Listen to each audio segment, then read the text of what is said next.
Putin sebentar lagi akan melakukan sebuah lompatan besar. Kita tahu aksi Putin mengambil Ukraina oleh Barat dan sekutunya dianggap sebagai Hitler baru. Di sisi pihak yang tidak terlibat dalam perang tersebut membelah opini menjadi dua. Anti Putin, pro Barat, pro sekutu, dan mengklaim tindakan Putin sebagai crime against humanitarian atau kejahatan besar terhadap umat manusia. Yang kedua, yang pro Putin, menganggap pihak Barat adalah pro Israel, pro Yahudi, romantisme anti Yahudi plus memframing anti Amerika yang menjadi polisi dunia membuat perlawanan Putin, menjadikan Putin superhero baru, pahlawan dunia melawan Thanos. Thanos adalah Amerika dan Yahudi. Maka sebagai analis intelijen pertahanan ada pertanyaan untuk diantisipasi tentunya. Pertanyaan tersebut adalah apa yang kira-kira Putin akan lakukan berikutnya? Berapa tentara Rusia yang akan ditarik mundur ke barat? Berapa yang akan berada di Ukraina dan berapa yang berada di Belarus? Oke, bagaimana kalau kita melihat peta Eropa Timur sebentar? Di sebelah barat Ukraina ada 5 negara. Polandia, Slovakia, Hungaria, Romania, dan Moldova. Keempat negara Polandia, Slovakia, Hungaria, dan Romania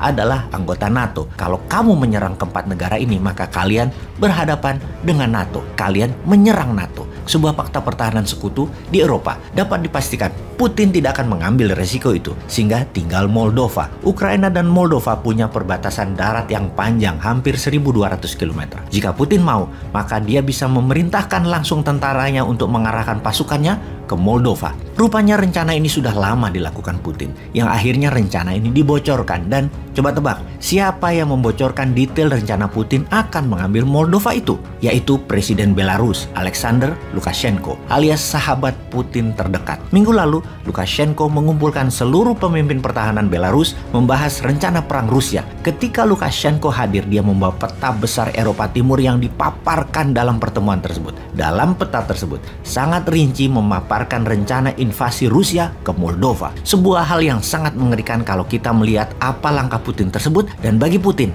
why not? Ambil Moldova itu. Pertama, Moldova memang mantan anggota Uni Soviet yang hingga tahun 2009 sangat taat pada Moskow. Namun pejabat sekarang tidak lagi taat pada Moskow. Ya, ambil aja sekalian mungkin ya. Kalau Putin mau mengembalikan kejayaan Uni Soviet atau Soviet Empire, maka Moldova sangat seksi. Yang kedua, mengambil Moldova adalah misi mudah. Mengapa kita mengatakan mudah? Karena Moldova bukan anggota NATO. Jadi, walaupun Rusia akan menyerang Moldova, NATO pasti tidak akan merespon, hanya koar-koar doang. Fakta kemudian, tentara Moldova tidak sekuat dan sebanyak Ukraina, hanya sekitar 6.000 tentara saja. Segitu top. Jadi, apa yang menarik lagi untuk mengambil Moldova? Apalagi kalau bukan Transnistria, wilayah Transnistria seperti wilayah Donbas di Ukraina Timur. Memang pro-Rusia. Rebel di Transnistria ada sekitar 10.000 tentara pro-Rusia dilatih Rusia dan ada 2.000 tentara Rusia dideploy di sana.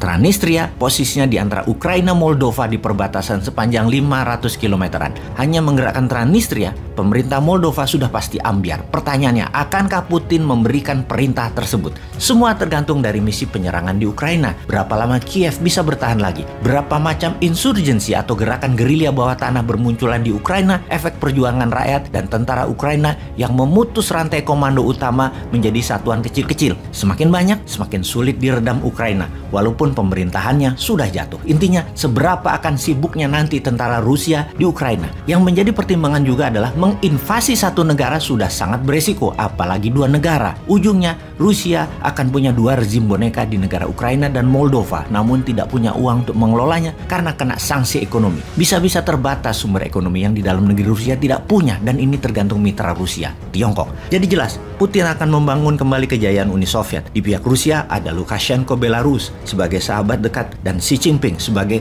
quid pro quo, bahasa Latin yang artinya a favor for a favor. Strategi untung-untung. Lukashenko stay in power butuh dukungan Putin, dan Tiongkok butuh energi Rusia dan Rusia butuh barang Tiongkok. Belarus bahkan mengizinkan hulu ledak nuklir Rusia dipasang di sana yang mengarah ke Eropa. Agaknya Rusia serius membangun Soviet lama dan membuat NATO, Amerika dan sekutunya diam di tempat seperti Putin menipu dunia di tahun 2014 dengan pengambilan alihan Crimea, dan sekarang dilakukan lagi tanpa Barat bisa apa-apa. Singkatnya, Rusia memerlukan Belarus sebagai negara netral palsu padahal boneka Rusia dan menjadi pagar terdepan melawan NATO. Jadi mau mengingatkan aja bahwa Putin pasti mengambil Moldova. Kita Это страшнее ядерного оружия. Торрент-2, которые мы новые закупили, называют точки. Они, наверное, не секретные для натовцев, они все видят. Мы поставим С-400, который будет находиться чуть западнее Минска. 1000 раненых прибыли в Гомель.